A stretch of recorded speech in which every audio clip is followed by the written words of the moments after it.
si looga dhabeeyo qorshaha isla xisaabtanka iyo dowlad wanaagga ay wado xukuumadda ayaa waxa uu maanta ra'iisul wasaaraha xukuumadda federaalka Soomaaliya mudane Xasan Cali Khayre kulamo isla xisaabtan iyo isxog waraysi ah la yeeshay qaar ka mid ah xubnaha golaha wasiirada. ra'iisul wasaaraha xukuumadda federaalka Soomaaliya mudane Xasan Cali Khayre ayaa gaargaar ula kulmay wasiirada waxaana ka xog wareysanayay qorshaha wasaaradiisa caqabadaha uu kala kulmay intuu xilka hayay sidoo uu diyaariyay hanaan looga gudbo caqabadahaasi iyo qorshe hawleedka wasaaradda ee 100 maalin ee ugu horeysa taa oo la waafajinayo qorshaha dawladda ee nabad iyo nolol.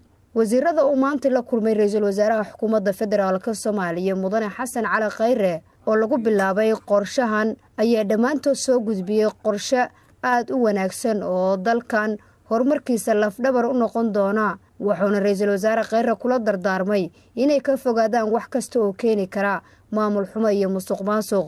haddii alla idmo qorshaha ra'iisul wasaaraha uu kula kulmayo golihiisa wasiirada ayaa sii socon doona taa sare u qaadaysa shaqada xukuumadda iyo kalsoonida shacabka maadaama halku-dhigga xukuumadda uu yahay isla xisaabtan ku dhisan dowlad wanaag iyo abuurista kalsoonida shacabka iyo dowladda u dhaxaysa. Nasr Bashiir Cali, warbaahinta qaranka, magaalada Muqdisho.